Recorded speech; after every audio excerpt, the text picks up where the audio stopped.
जय श्री कृष्ण दोस्तों, life style with God में आपका स्वागत है।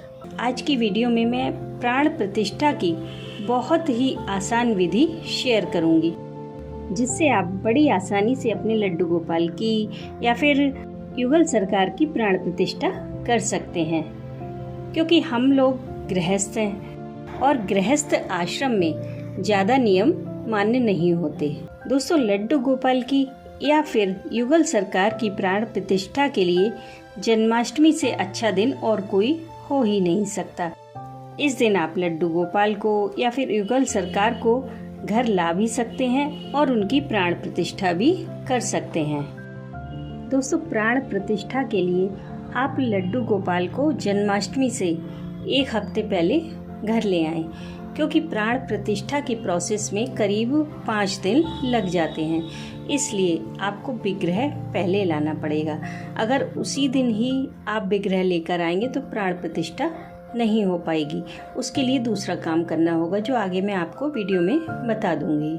तो दोस्तों, प्राण प्रतिष्ठा के लिए आपको कुछ चीज़ों की ज़रूरत होगी, जैसे 1.25 किलो चावल, 1.25 किलो चीनी, 1.25 किलो मूंग, साबुत मूंग और फूल ढकने के लिए, और 5 तरीके के फल। एक चाहिए पीतल या तांबे का बर्तन, जिसमें आप लड्डू गोपाल को विराजित करें।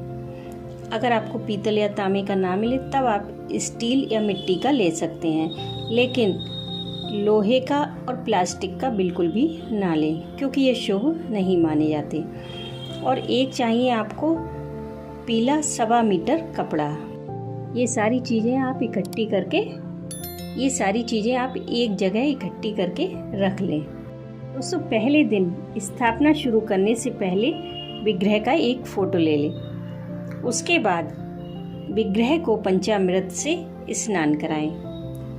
स्नान के बाद आँखों पर पट्टी बांध दें। पट्टी के लिए आप लाल रंग का या पीले रंग का एक रेशमी कपड़ा ले सकते हैं। उसके बाद बर्तन में 1.25 मीटर पीला कपड़ा बिछा लें। पहले दिन आपको चावल में वास कराना है, तो पहले थोड़े चावल कपड़े पर फैला दें। उसके बाद लड्डू गोपाल को उन चावलों पर लिटा दें। फिर चावलों से पूरी तरह उन्हें ढक दें। उसके बाद पीले कपड़े से कवर कर दें। फिर आप वहीं उनके समीप बैठकर विष्णु सहस्त्रनाम का पाठ करें, और अगर पाठ संभव ना हो तो ओम नमो भगवते वासुदेवाय का जाप करें। दूसरे दिन उन्हें चावलों से निकालकर अलग रख लें। चावलों को निकाल दें। फिर उस पीले कपड़े पर उसी तरह से थोड़ी चीनी फैलाएं। फिर लड्डू गोपाल को उस चीनी पर लिटा दें। उसके बाद उन्हें पूरी तरह से चीनी से कवर कर दें। फिर कपड़े को ऊपर से ढक दें। फिर वहीं बैठकर विष्णु सहस्त्रनाम का या फिर ओम नमो भगवते वासुदेवाय का जाप करें। और तीसरे दिन उन्हें चीनी से निकालकर इसी तरह से मूंग में वास कराएं। और चौथे दिन उसी तरह से फूलों से भी पूरी तरह से उन्हें ढक दें, कवर कर दें। और 5वें दिन फूलों से निकालकर फलों में वास कराएं। दोस्तों, एक बात का जरूर ध्यान रखें कि पहले दिन आप जब चावलों में वास कराएं तब आप एक तुलसी का पत्ता जरूर रखें। दूसरे दिन चीनी में वास कराएं तब भी आप एक तुलसी का पत्ता अवश्य रखें। मूंग में भी और फूलों में, फलों में, सब में आपको एक तुलसी का पत्ता अवश्य रखना है। 5वें दिन जब आप फलों से निकालें तो अपने विग्रह को, लड्डू गोपाल हो या फिर युगल सरकार हो, उनको पंचामृत से स्नान कराएं। नए वस्त्र धारण कराएं, उनका श्रृंगार करें, आभूषण पहनाएं। उसके बाद एक शीशे को उनके सामने रखें और उसी शीशे के सामने उनकी आंखों की पट्टी खोलें। ध्यान रहे इससे पहले आपको पट्टी बिल्कुल भी नहीं खोलनी है।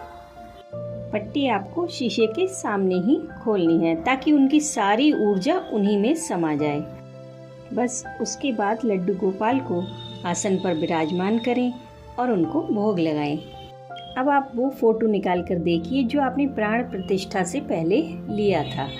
आपको उस फोटो में और इस समय के लड्डू गोपाल में जमीन आसमान का अंतर नजर आएगा। बस यही कमाल होता है प्राण प्रतिष्ठा का, मूर्ति में जान आ जाती है। लड्डू गोपाल अब आपके घर आ चुके हैं। अब आप जन्माष्टमी की पूजा पूरे विधि विधान से कीजिए। जैसी भी आपकी परंपरा हो, जिस हिसाब से आपके घर में पूजा की जाती हो, उसी तरह आप लड्डू गोपाल की पूजा करके जन्माष्टमी मनाएं। आइए अब मैं आपको प्राण प्रतिष्ठा का शुभ मुहूर्त बता दूं। दोस्तों, वैसे तो प्राण प्रतिष्ठा की विधि में 5 दिन का समय लगता है, लेकिन अगर कोई प्रॉब्लम हो या आपके पास समय नहीं हो इतना, या कोई मतलब ग्रह नक्षत्रों की प्रॉब्लम हो, तो इसे कम भी किया जा सकता है। इस बार 12 अगस्त पूर्णिमा से पंचक प्रारंभ हो रही है, जो कि 16 अगस्त को समाप्त होंगी। इसलिए जो लोग अपने लड्डू गोपाल की प्राण प्रतिष्ठा करना चाहते हैं, उन्हें 17 अगस्त से ही विधि शुरू करनी होगी, क्योंकि 12 अगस्त से लेकर 16 अगस्त तक पंचक चल रही हैं। पंचकों में लड्डू गोपाल की या फिर किसी और विग्रह की प्राण प्रतिष्ठा बिल्कुल भी नहीं होती है। आप 17 अगस्त सुबह से विधि प्रारंभ कर सकते हैं। सुबह आप देख लें, जितनी जल्दी हो सके 5 बजे 6 बजे आप विधि शुरू कर दें। 17 अगस्त को सुबह प्रभु को चावलों में वास कराएं। उसके बाद 17 अगस्त की शाम को चावलों से निकालकर चीनी में वास कराएं। फिर 18 अगस्त की सुबह आप चीनी से निकालकर मूंग में वास कराएं।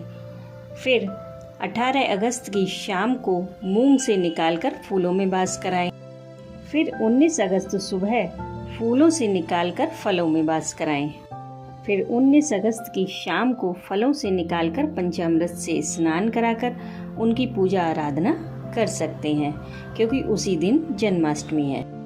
दोस्तों, इसमें आप समय का जरूर ध्यान रखें। अगर आपने सुबह 6 बजे से विधि प्रारंभ की है, 6 बजे आपने चावल में रखा है, चावलों में वास कराया है, तो आप शाम को 6 बजे ही चावल बदलें, यानी 12 घंटे का समय लें। एक चीज में 12 घंटे तक वास कराएं। ये तो रही प्राण प्रतिष्ठा की संपूर्ण विधि।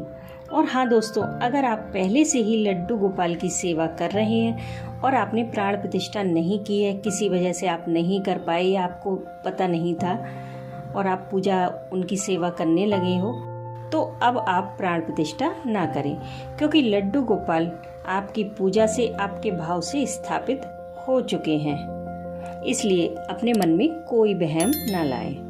बस आप जन्माष्टमी पर उन्हें पंचामृत से स्नान कराएं और उनकी आराधना करें।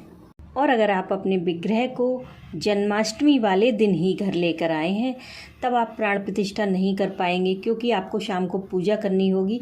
इसलिए आप सिर्फ और सिर्फ तुलसी डालकर पंचामृत से स्नान कराएं बस, और बिना किसी वहम के आराम से पूजा करें। अगर आपको अब भी कोई डाउट हो तो कमेंट बॉक्स में कमेंट कीजिएगा। दोस्तों, अगर आपको वीडियो पसंद आए तो लाइक शेयर कमेंट करना बिल्कुल भी ना भूलें। जन्माष्टमी की ढेरों शुभकामनाओं के साथ मैं मिलती हूँ आपसे नेक्स्ट वीडियो में।